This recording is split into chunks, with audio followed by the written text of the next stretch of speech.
Bonjour à tous, bienvenue sur ma chaîne Les Passions de Malo.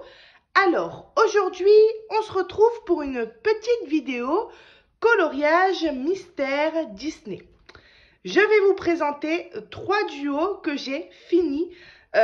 Si vous vous rappelez, lors de mon dernier unboxing, big unboxing coloriage mystère, je vous avais proposé de faire des duos ensemble et j'ai 2 de mes abonnés qui m'ont gentiment proposé de faire un duo.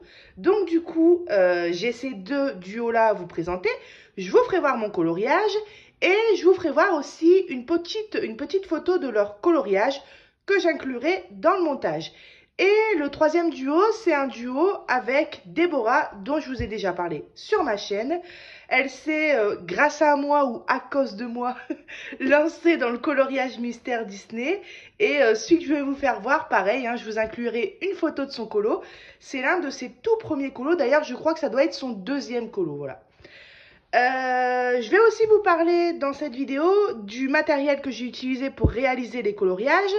Parce qu'il y a 2 gammes de feutres que j'ai testé pour la première fois. Et je vais vous donner un petit peu du coup mon avis. Voilà. Et bien écoutez, c'est parti. Alors, on va commencer avec le premier coloriage qui a été fait avec Déborah en duo. Il se situe dans le tome 1 et c'est elle qui a choisi le colo parce qu'elle est fan de ce dessin animé là. Donc du coup, c'est parti. Hop.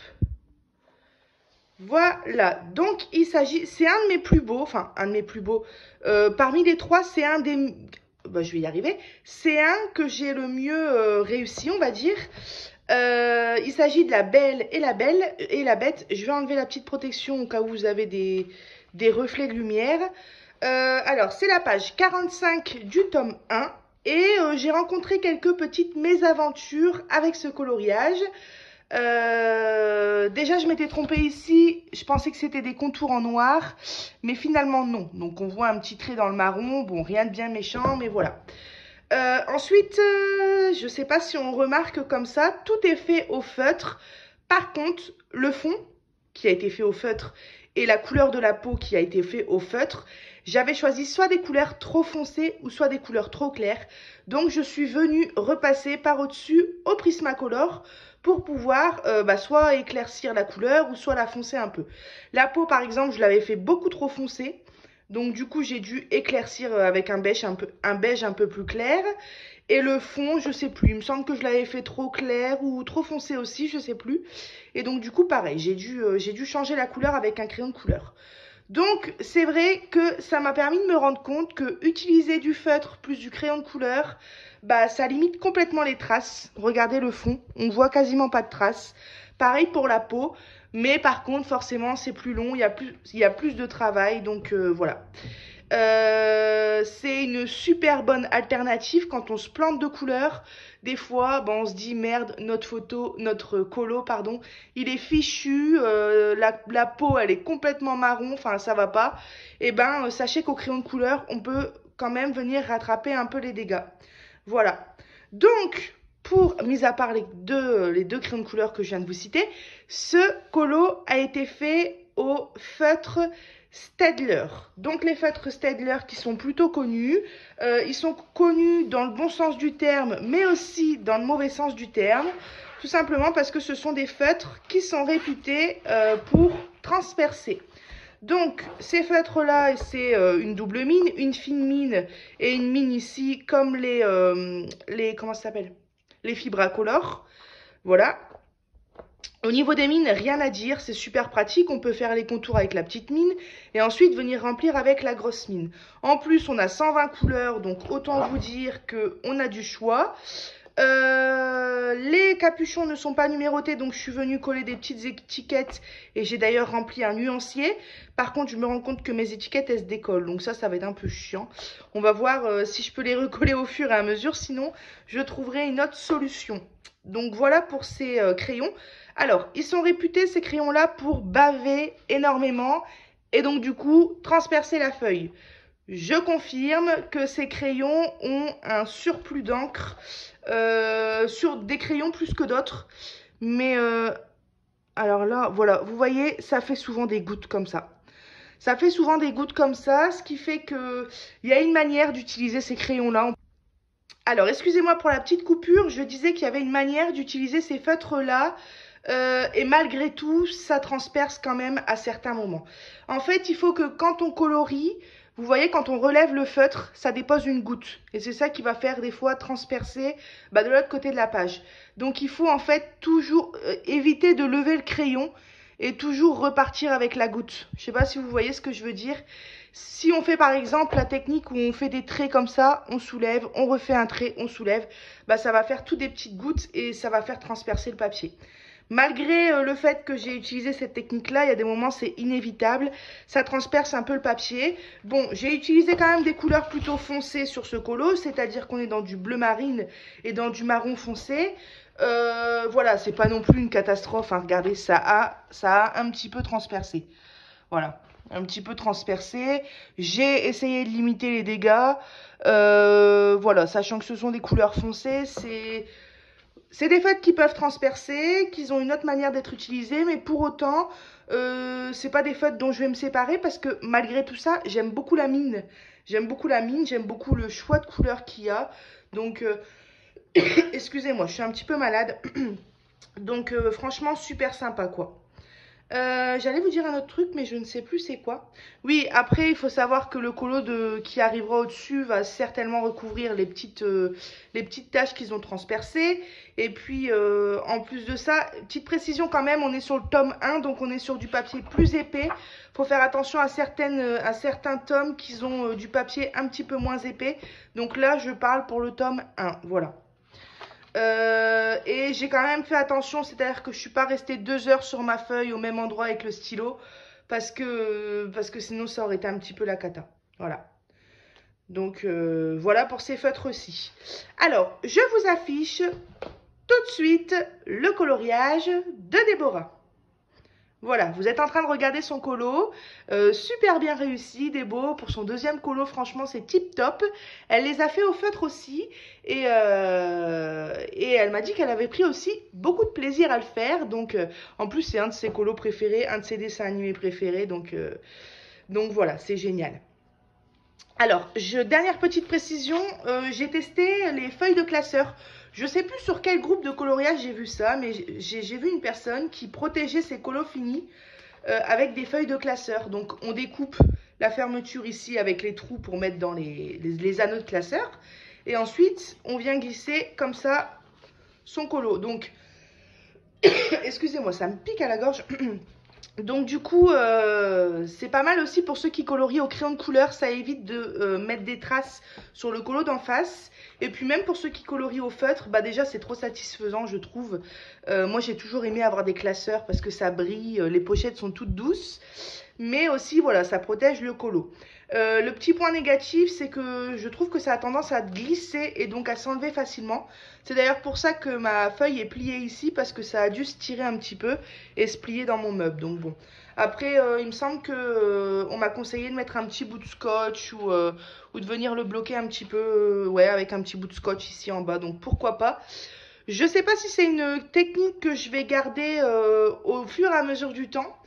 J'ai Sophie, je ne sais pas si vous connaissez Sophie, qui a un groupe de point de croix et un groupe de diamond painting, et elle fait aussi du coloriage mystère. Elle n'a pas de chaîne YouTube, mais il n'y a pas longtemps on était sur un de ses salons, c'était du point de croix, non, du diamond painting, et donc du coup sur leur groupe on en est venu à discuter de coloriage mystère.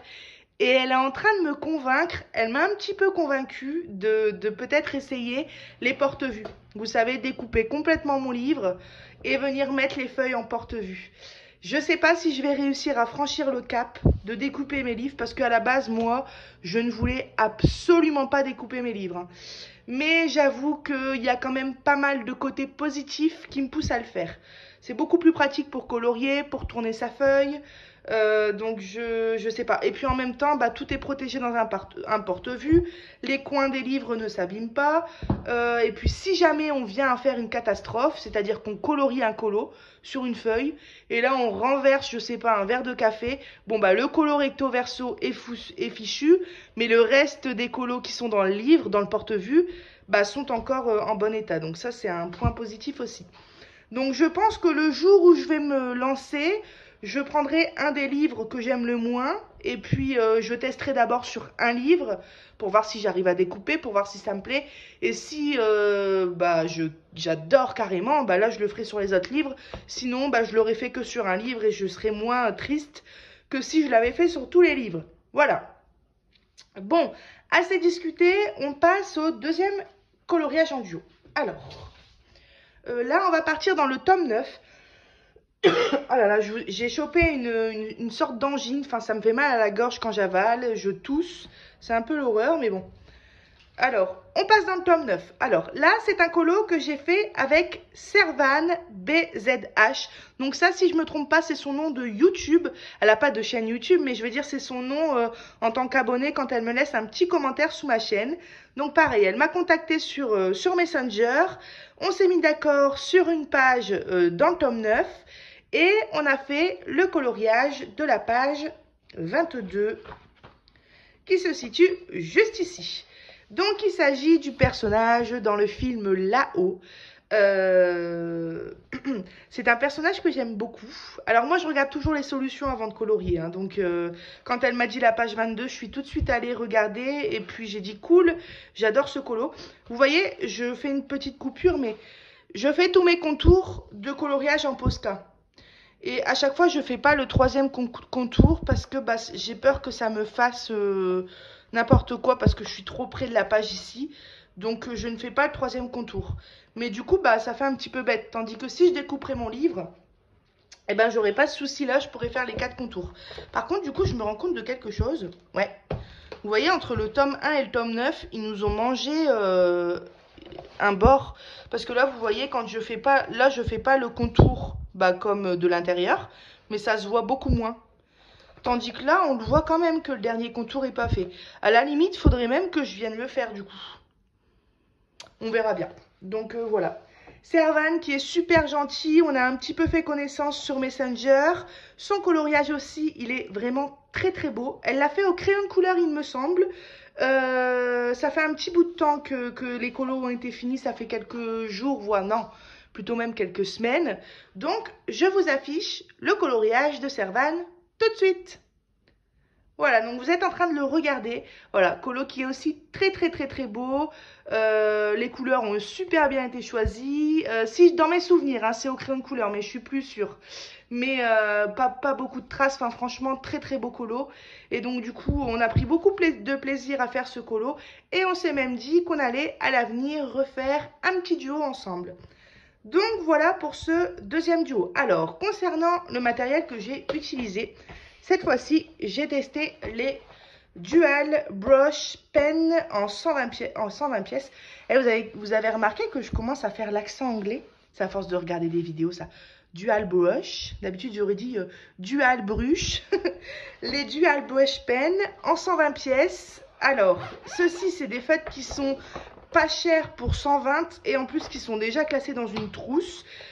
J'ai pas encore fait le nuancier, pareil ils sont pas numérotés donc faut que je les numérote, mais j'ai quand même décidé de les utiliser en les testant sur un petit bout de feuille. C'est un petit peu plus long mais ça fonctionne.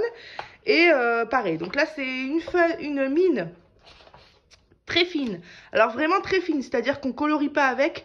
Là moi avec ça je viens juste délimiter le contour et c'est tout. Je ne colorie pas avec, je pense que ça ferait des traces, enfin on peut pas colorier, c'est trop fin. Et par contre, avec la mine brush, je viens colorier. Donc, j'ai trouvé ces feutres vraiment super sympas, un large choix de couleurs.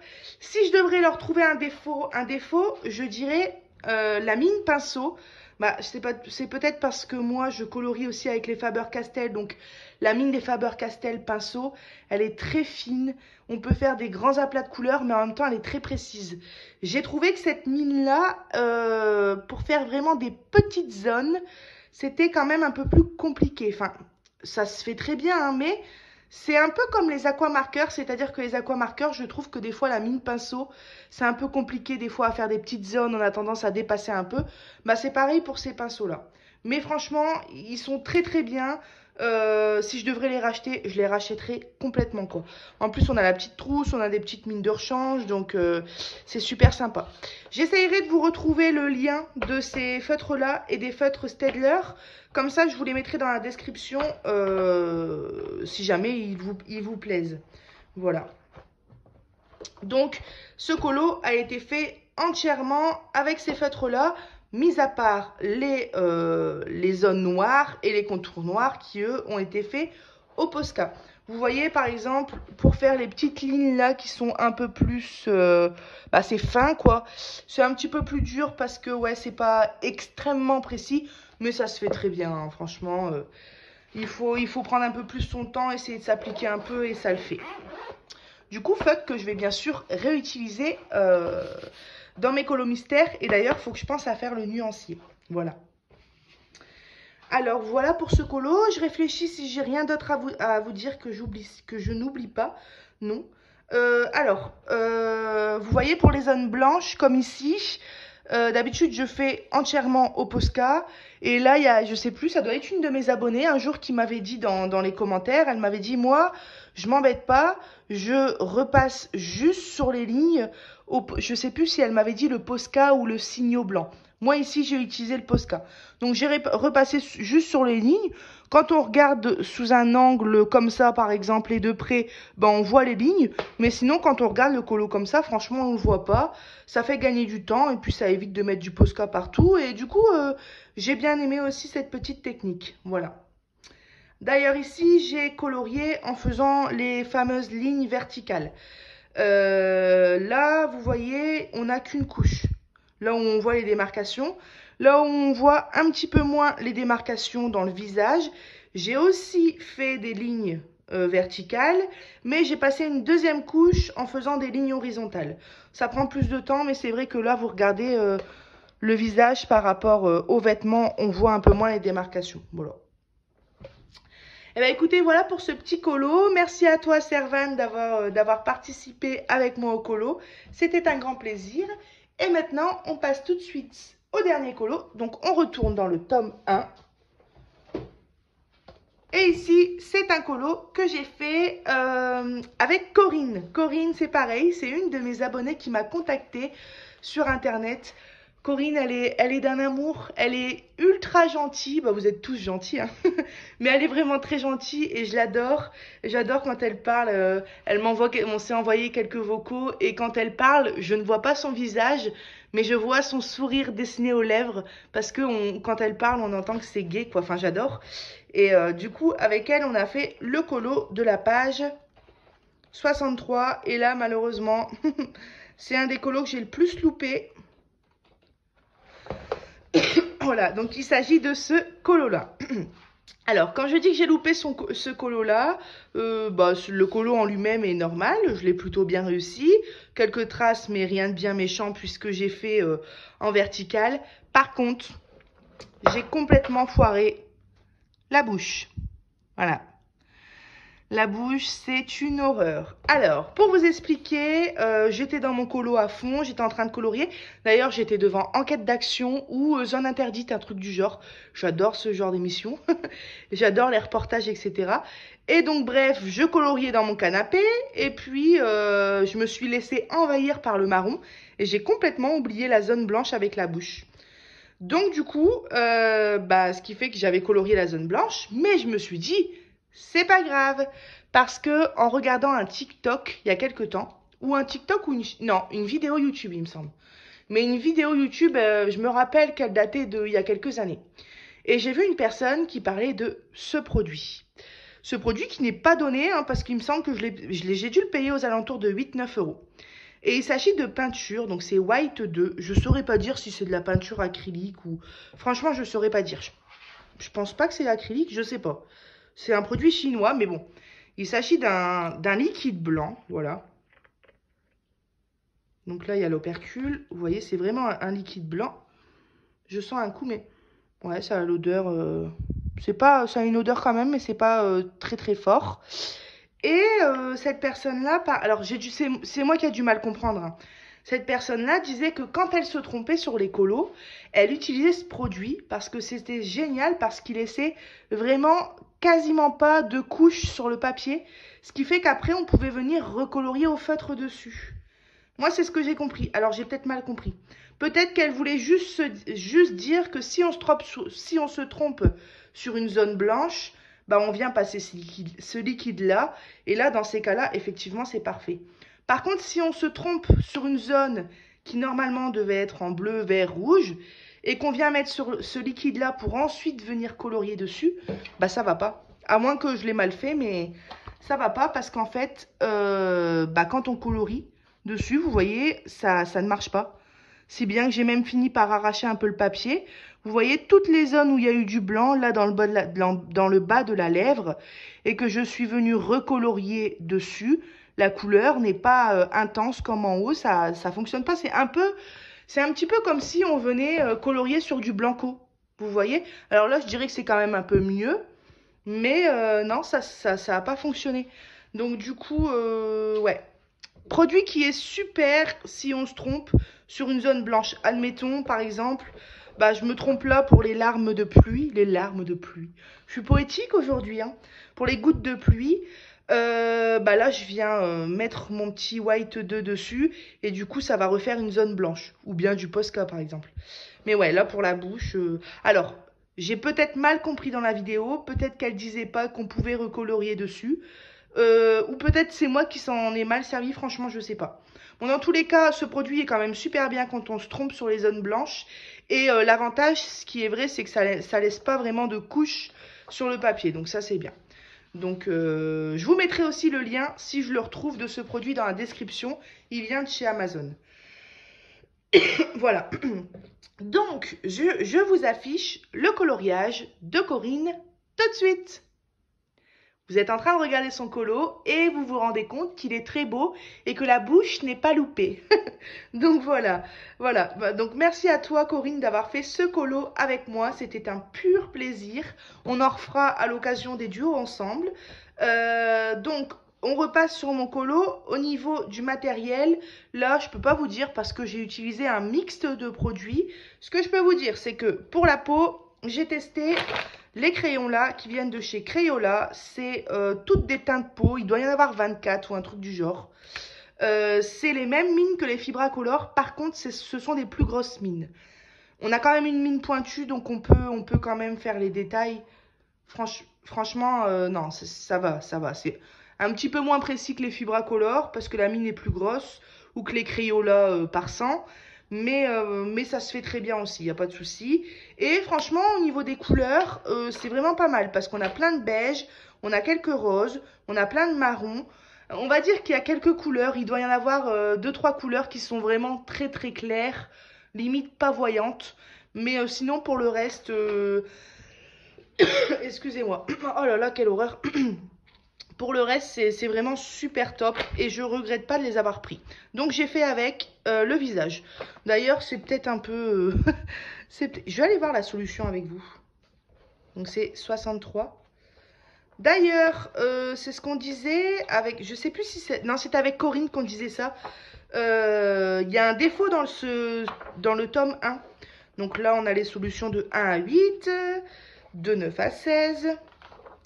17 à 24, 25 à 32, jusque-là tout va bien, 33 à 40, 41 à 48, 49 à 56, 57 à 64, et là, de 64, 65, 66, 67, 68, on repasse à 29.